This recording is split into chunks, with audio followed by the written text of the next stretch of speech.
Welcome back to Inherited Dawn, a One Piece podcast. We are breaking down every single chapter of the greatest story ever told, and today we are on chapter 27, True Lies. A fitting title. This is the chapter where all of Usopp's stories come home to roost in the most painful way possible. Painful is the word.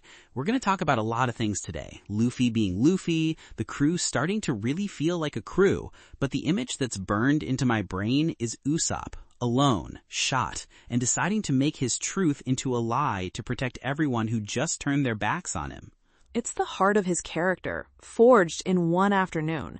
He's always been a storyteller, a performer, but this is the moment the performance becomes a sacrifice. It really is. And listen, if you want to be here for every single one of these defining moments as we watch this legend get built chapter by chapter, do us a favor and make sure you're following the show. You're not going to want to miss the moment this little group becomes a real pirate crew. Let's start at the mansion. Before the chaos, there's a moment of calm. Yeah, we open with Kaya and her servant, Mary, looking at a new pair of glasses they got for Claudador. It's an anniversary present, a thank you for 3 years of service. It's just this quiet, sweet moment. She really trusts him. And that's what makes it so dark. The symbolism is almost overwhelming. She's buying a gift, a tool to help him see better, for the man who is deceiving her more than anyone else in the world. She is literally trying to sharpen the vision of the person who has her completely blinded. The dramatic irony is just thick. It's so thick you could cut it with a knife. He doesn't deserve it. He doesn't deserve her trust or her kindness. And while she's doing this, looking at this thoughtful gift that took time and money and care to procure, Usopp is doing the one thing he's never been able to do: tell the truth to the entire village. And for his trouble, he's treated like he always is. He's running through the streets, screaming that pirates are coming to attack the village. It's pure, unadulterated panic.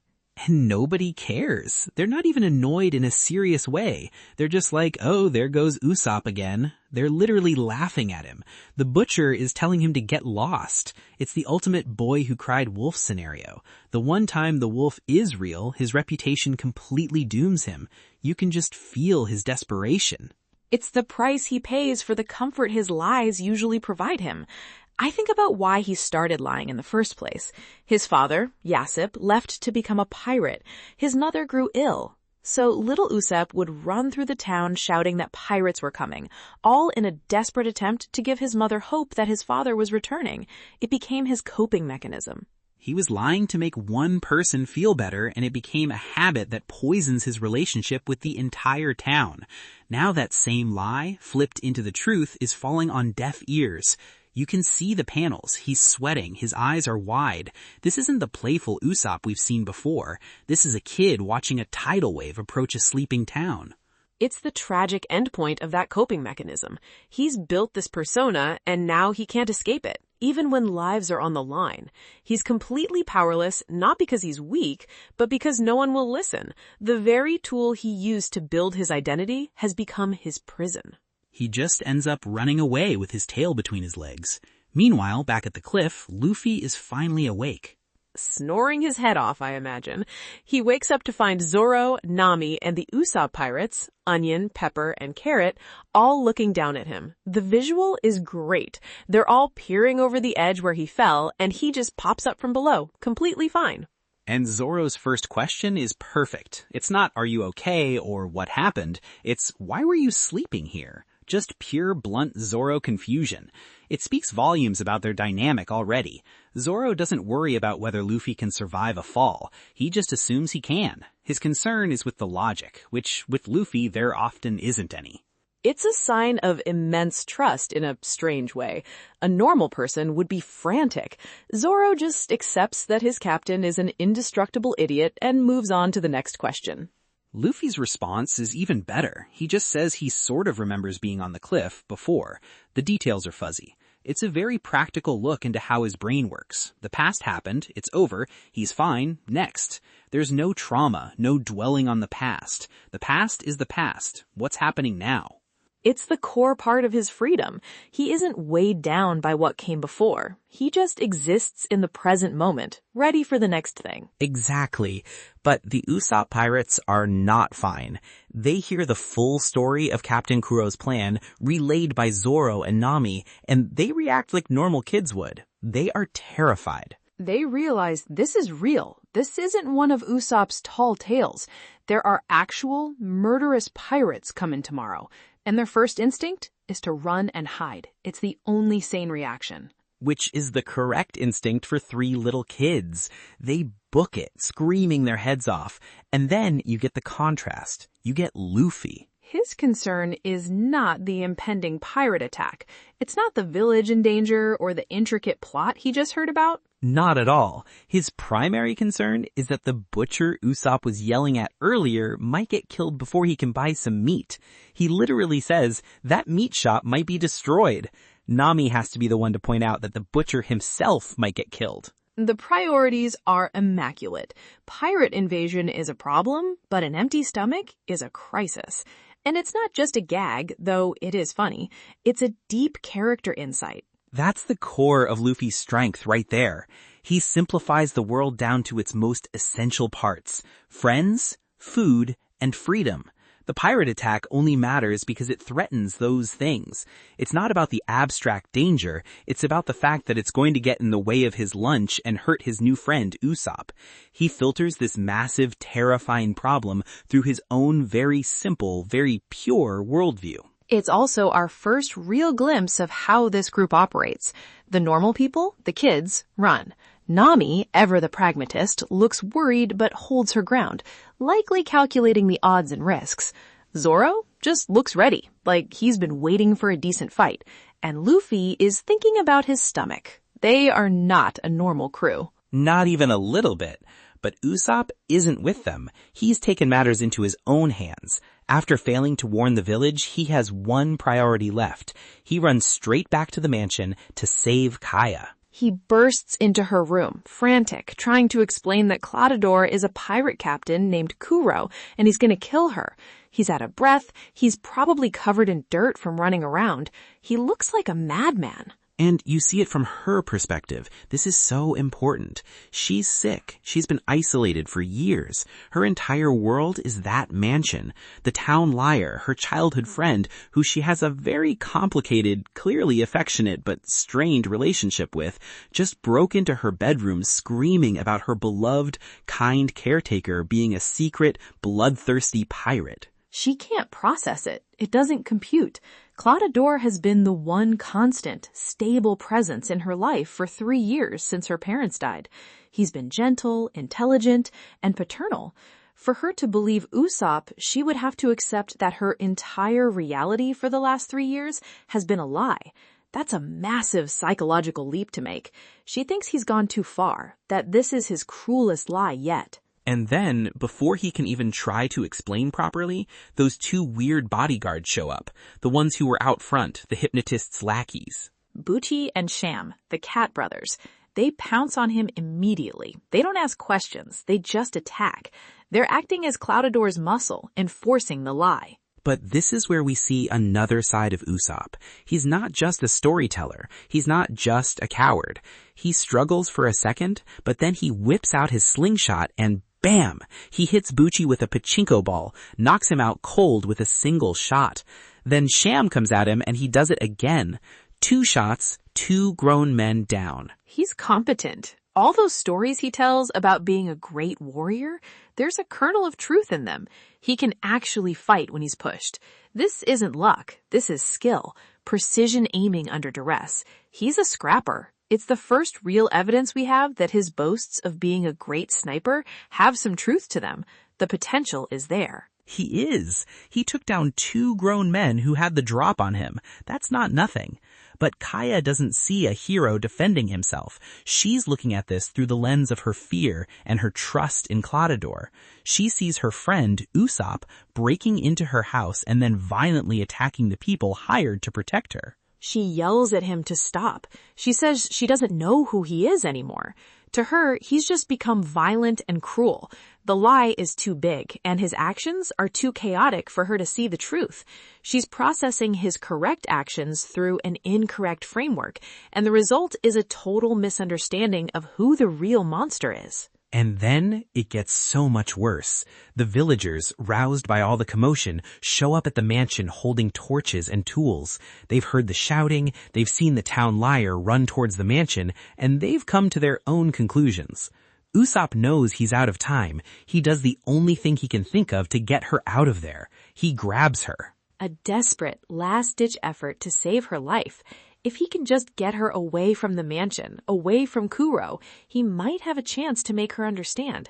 It's a clumsy, panicked move, but his heart is in the right place. And she slaps him, hard, right across the face. A full-on, open-palmed slap.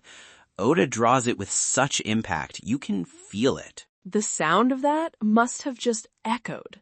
After everything he's trying to do for her, that's a physical rejection that punctuates the emotional one. It's the point of no return for her, in this moment. Then she says it. She looks him right in the eye and tells him he's the worst person she's ever known. Bro, that's devastating. That is a stake through the heart for him. The one person he's doing all of this for, the one person whose opinion matters most in the entire world, just completely destroyed him with a sentence. His entire motivation for being there is his affection for her, and she repays that motivation with the most hurtful words imaginable. And from her perspective, they're justified. From our perspective, as the audience, it is pure tragedy. And then Mary, the loyal servant, steps up with a gun. A gun? He just pulls out a pistol and starts shooting at a teenager on the front lawn? The tonal shift is jarring. This was about lies and misunderstandings, and suddenly it's attempted murder. Kaya is screaming for him to stop, but he fires. Mary's not a bad guy. He's just a very loyal butler who has also been completely fooled by Kuro. He sees a violent delinquent grabbing his frail mistress, and he acts to protect her. It's another case of someone doing what they think is right, and it being the absolute worst possible thing to do. Kaya gets hit. A shot grazes his arm, but he manages to escape, running for his life from the very home he was trying to protect. He escapes into the trees, bleeding, alone, and utterly rejected by everyone. And what happens next is the final turn of the knife. Kaya, after all that stress, the screaming, the violence, faints right into Klahador's arms. The monster, pretending to be her savior. She collapses into the arms of the man Usopp was trying to save her from. The visual is just brutal. Klahador looks down at her with this feigned concern, but it's all a lie, a performance by the cold, calculating pirate captain beneath. Oda is not pulling any punches with the tragedy of the situation. Absolutely brutal. Let's just list the L's Usopp took. He tried to tell the truth. The village laughed at him. He tried to save his best friend. She slapped him and called him the worst person alive. He fought off her attackers, and she saw him as a villain. Her other protectors shot him, and he failed completely.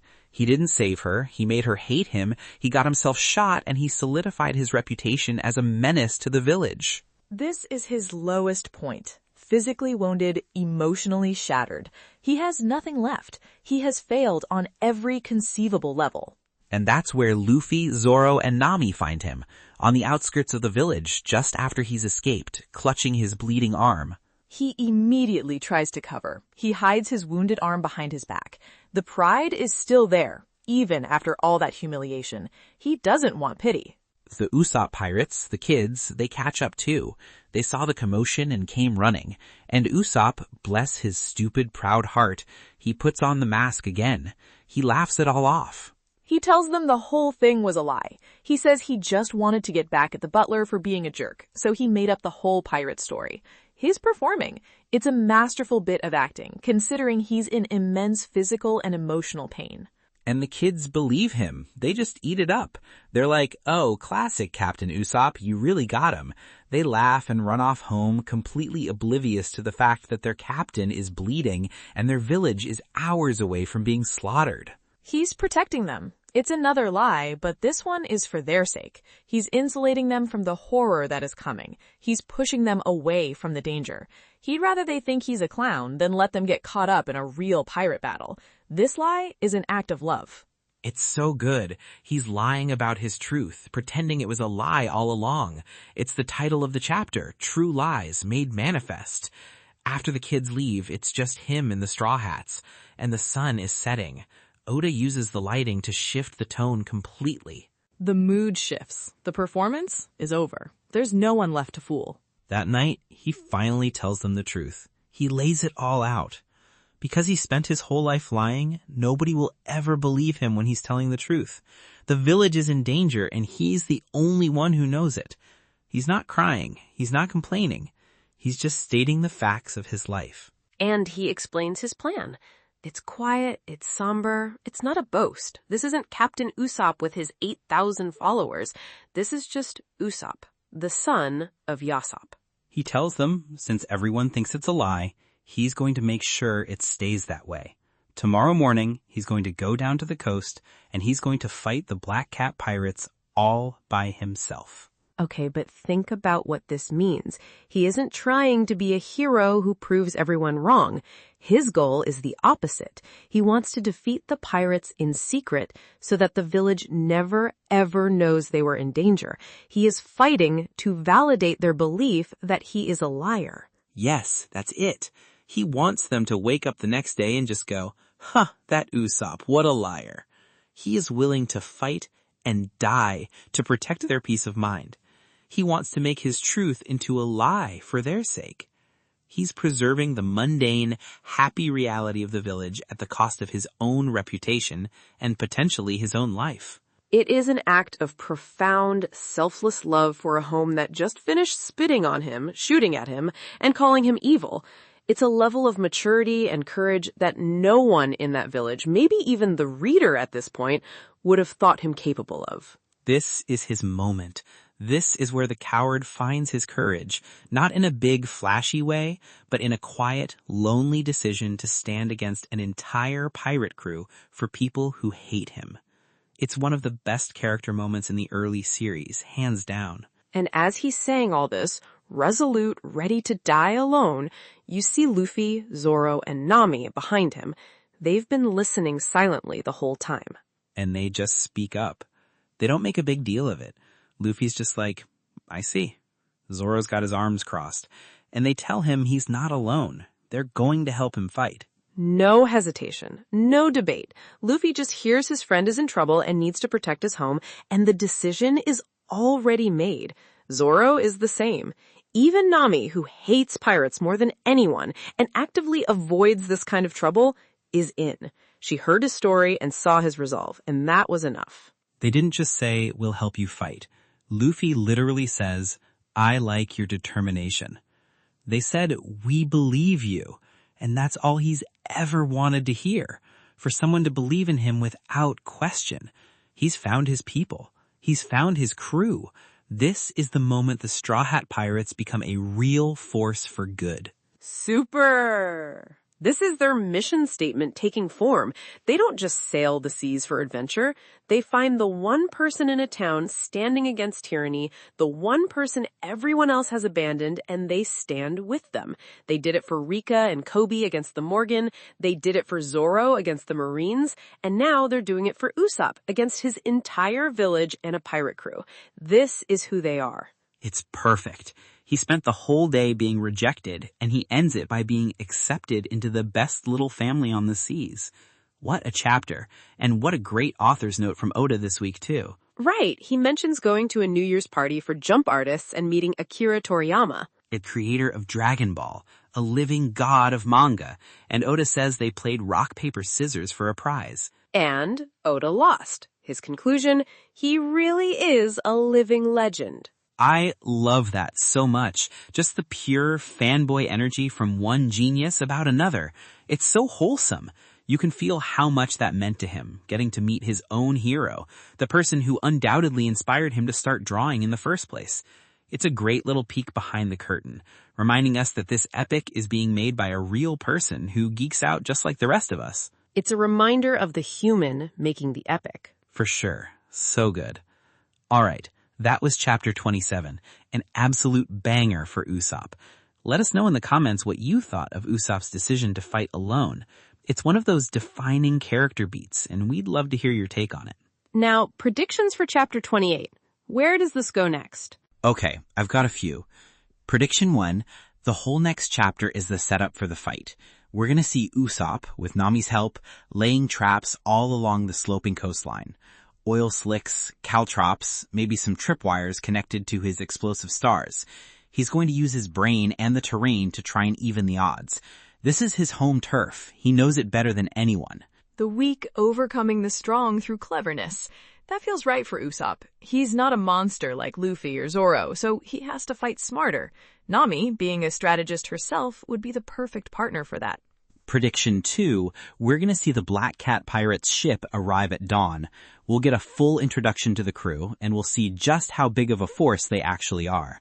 I'm thinking we'll see a whole army of them. Oda will build the tension by showing us the army that our 4 heroes have to face. We'll get some gnarly-looking character designs and establish them as a credible threat. A proper establishing shot of the enemy. Show, don't tell, the impossible odds. I like that. And prediction 3, Luffy is going to get separated from the group almost immediately. He'll probably fall into one of Usopp's traps by accident, or just run off in the wrong direction because he saw something shiny. And in his bumbling, he's going to stumble right into Captain Kuro himself, who might have taken a different route, setting up their fated one-on-one battle away from everyone else. A classic Luffy move. He has a way of finding the boss, whether intentionally or not. Okay, my turn. Prediction 1. Kuro's plan isn't just to kill Kaya. I think he's going to reveal the full, twisted details to her right before he does it. He'll monologue about how he's spent 3 years faking kindness, how he despises her pampered life, and that will be the moment she finally, horribly understands that Usopp was telling the truth all along. The ultimate I told you so, delivered by the villain. Oof, that would be cold-blooded. And of course, villains love to monologue, so I can totally see it. That would be the worst way for her to find out. Prediction 2. The hypnotist, Django, is going to be the field commander. I bet Kuro will stay back at first, considering himself above the fray. Django will lead the pirates up the slope, and his hypnotism is going to be a major problem. It won't be a straightforward brawl. He might accidentally hypnotize himself, or some of his own men, maybe making them stronger but uncontrollable, adding a chaotic element to the fight that Zoro and Usopp have to deal with. Oh, a weird devil fruit-style power before we even knew what they were. Yeah, that tracks with Oda's style. A unique ability that changes the battlefield. Good call. What's your last one? My third prediction connects back to Mary. He shot Usopp, but he did it to protect Kaya. I think when he sees Kuro reveal his true colors and move to harm her, Mary will be the first one to try and physically stop him. He's just a butler, but he has a pistol and a spine of steel when it comes to Kaya. He'll probably get badly injured for his trouble, but his act of loyalty will be what finally starts to turn the tide of the villagers' opinions later on, when the truth eventually comes out. He'll be the first villager to see the real enemy. I could totally see that. The loyal butler giving his all. Redemption for shooting Usopp by taking a hit from Kuro. I dig it. Man, I can't wait to see this fight go down. A liar, a swordsman, a thief, and a boy made of rubber against an army of pirates. Let's go. It's gonna be a good one.